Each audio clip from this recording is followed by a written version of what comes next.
Now on 12 News, seeing red on the field. A Central High School soccer coach and a referee get caught up in a heated argument at a game at PNG's reservation. Now the two school districts are trying to figure out whether disciplinary actions are warranted. Plus, Pope Francis wrapping up his historic trip to Mexico, ending with a large mass on the Texas-Mexico border, where there will be prayer and politics, what the Pope is expected to say about immigration. And campus carry choices. Large Texas universities rolling out their gun policies, where you can and can't carry guns at the University of Texas at Austin. Live from Southeast Texas, 12 News at 5 starts now. We began tonight with a midfield soccer disruption caught on camera. It's between Beaumont's Central High School soccer coach and a referee. It happened during last night's game between the Central and Port Neches Groves at the reservation. This is cell phone video shared exclusively with 12 News. Welcome to 12 News. I'm Erica Harris. Tonight, the two school districts are investigating the disturbance that prompted referees to end that game early. 12 News reporter Ezzy Castro is here now with what else was caught on camera. Ezzy. Erica, this cell phone video was sent to us by Ezzy Castro, 12 News. Thank you, Ezzy. Pope Francis wrapping up an historic 5-day trip to Mexico, celebrating a huge mass along the border. The pontiff has talked about the drug war and immigration. ABC's Marcy Gonzalez is in El Paso, just across the border from where the Pope is delivering his last message before heading home. On the street. Marcy Gonzalez, ABC News, El Paso, Texas. Your questions answered tonight. Two of Texas's biggest universities have made decisions on campus carry policies. The University of Texas at Austin will allow guns inside classrooms, but not in dormitories. UT's president says banning guns in classrooms would prevent many students from carrying guns at all, which would break the new campus carry law. The law, Senate Bill 11, allows concealed carry of weapons for license holders for all public universities. Private schools have the option to ban guns. Today, Baylor joined Southern Methodist, Rice, and Texas Christian universities in banning guns on their campuses. Lamar University in Beaumont is still working on their campus policy details. The law goes into effect August 1st of this year.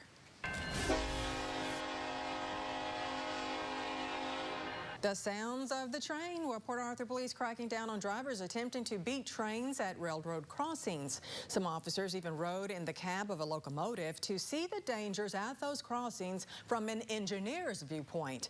This as other officers stood along railroad crossings and handed out over a dozen tickets to drivers who went around those crossing arms. The engineer, which is actually operating the train, who controls the train, what's going on in his mind, first of all, is making sure he can stop without hitting the person crossing the crossing, is the main objective. Second is making sure he can do it safely. Remember, it can take anywhere between a half a mile to a mile before a train can fully stop. And driving through a crossing with the lights on, even if there isn't an arm, is illegal. Oh, I hit the lottery today. Wow, what a beautiful day. Great weather, absolutely. Outstanding day to take the kids to the park, and look at this. In just a few minutes. Well, soak it all in while you can. Okay, thank you, Patrick. The son of a beating victim is charged with murder after shooting and killing his mom's boyfriend. Police say the 18-year-old fired nearly 20 shots from an assault rifle at a busy gas station this morning in Houston's 5th Ward. Police say the 40-year-old man was beating the woman right in front of her two young children. The mother called her son to come get her. The teen and another man arrived at the gas station, pulled the woman and the children from the car, then gunshots were fired. The man must be drunk or something because he's on the wrong side of the road. Then I heard him breathing real hard. Then my girl said, "No, baby, look at them gunshots. That's the one that got shot up." We just all need to come together and just stop killing each other for real. Well, police found him slumped over the steering wheel in the car, riddled with bullet holes. He died at the scene. And they say store surveillance cameras captured the assault and shooting. Those tapes have not yet been released. A big Republican endorsement in the race for the White House. South Carolina Governor Nikki Haley tonight is expected to endorse Florida Senator Marco Rubio. Haley, a popular two-term governor, has also been discussed as being a possible vice presidential candidate. Rubio has also picked up endorsements endorsements from Representative Trey Gowdy and Senator Tim Scott. In the latest poll from South Carolina, Rubio comes in third place behind Trump and Texas Senator Ted Cruz. This endorsement comes ahead of Saturday's South Carolina primary. Well, coming up, slashing prescription drug prices, what one website is doing that promises up to 95% savings on your prescription medications. And next, a large explosion kills over 24 people in the Turkish capital, what the military says was the target.